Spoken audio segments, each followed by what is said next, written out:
नमस्कार, मैं हूं आपके साथ अक्षिता मौर्य। आइए रुक करते हैं फटाफट खबरों की ओर। मुंबई पुलिस ने उप मुख्यमंत्री एकनाथ शिंदे की कार को बम से उड़ाने की धमकी देने वाले ईमेल के सिलसिले में महाराष्ट्र के बुलढाना जिले से 2 लोग गिरफ्तार किया। अधिकारियों ने बताया कि दोनों की पहचान जिले के देऊलगांव राजा के देऊलगांव माही इलाके के निवासी मंगेश बायल 35 वर्ष और अभय शिंगे 22 वर्ष के रूप में हुई है।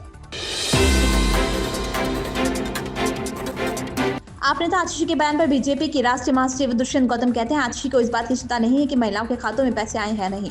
अगर उन्हें सच में चिंता होती तो पंजाब की महिलाएं पिछले 3 साल से इंतजार नहीं कर रही होती। दिल्ली के सीएम रेखा गुप्ता के नेतृत्व में जल्द ही महिलाओं के बैंक खाते में रकम पहुंच जाएगी। सीएजी रिपोर्ट पेश की जाएगी और पीएम मोदी ने कहा कि जिसने विदेश को लूटा है उसे बख्शा नहीं जाएगा।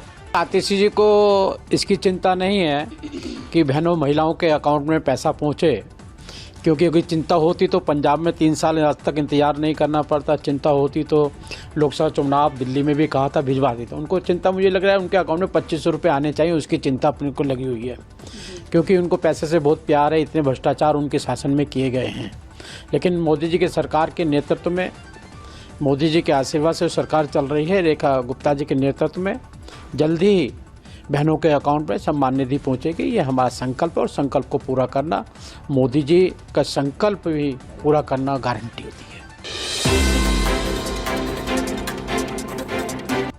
कांग्रेस नेता और पूर्व सांसद उदित राज को फोन पर लगातार धमकी मिलने पिछले 3-4 दिनों में 20 से अधिक फोन कर उन्हें अपशब्द कहा जा रहा है और उन्हें सबक सिखाने की धमकी दी जा रही है। उदित राज का आरोप है कि उन्हें यह धमकी बहुजन समाज पार्टी नेता मायावती और आकाश के उकसाने पर उनकी पार्टी ही समर्थकों के द्वारा दी जा रही है। उन्होंने इसके बाबत दिल्ली में नॉर्थ एवेन्यू थाने को सूचित भी किया है।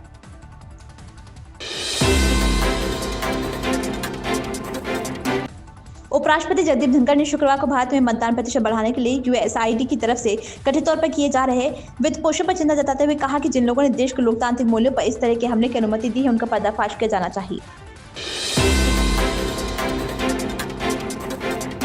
पुलिस के एक अधिकारी ने बताया कि हुसैन को कोई चोट नहीं आई, लेकिन उनके 2 निजी सुरक्षा अधिकारी को मामूली चोटें आई हैं। पुलिस ने बताया कि हुसैन दोपहिया वाहन पर रुपोही पुलिस थाना अंतर्गत गुनोमारी गांव में पार्टी की बैठक में भाग लेने जा रहे थे, तभी उन पर क्रिकेट के बल्ले से लोगों के एक समूह ने हमला कर दिया।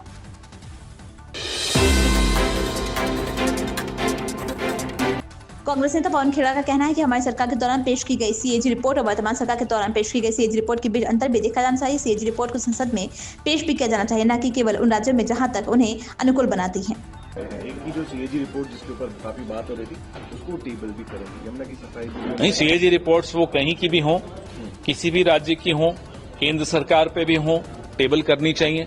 हमारे वक्त सीएजी रिपोर्ट्स की संख्या और आज सीएजी रिपोर्ट्स की संख्या में जो फर्क है वो भी देखें, और पार्लियामेंट में भी सीएजी रिपोर्ट्स को टेबल किया जाना चाहिए, ना केवल राज्यों में जहां सूट करे वहां नहीं, हर जगह सीएजी रिपोर्ट्स को सामने टेबल कीजिए। आयुष्मान भारत की भी बात करेगी, आयुष्मान भारत को भी इम्प्लीमेंट करेगी दिल्ली में। उससे आयुष्मान भारत जहां लागू हुआ है वहां कौन सा कोई इन्होंने तोप चला दी, वहां भी तो बुरी हालत है। इससे अच्छा तो वो गहलोत जी वाला जो मॉडल है चिरंजीवी योजना वो लागू करते तो लोगों को ज्यादा हित होता।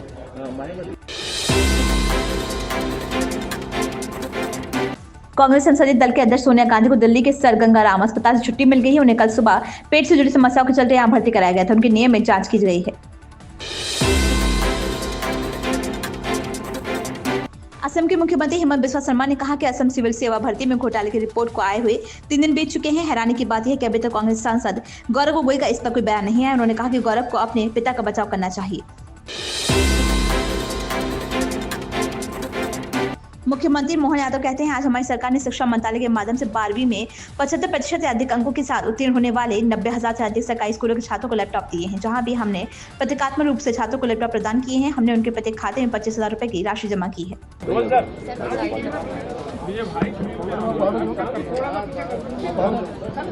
मध्य प्रदेश स्कूल शिक्षा मंत्रालय द्वारा आज हमारी सरकार के लगभग 90,000 से ज़्यादा बच्चों को, जो अलग अलग सरकारी स्कूलों में 12वीं पास होकर निकले सभी बच्चों को लैपटॉप देने की जो हमारी योजना है उस पर आज लैपटॉप दिए गए।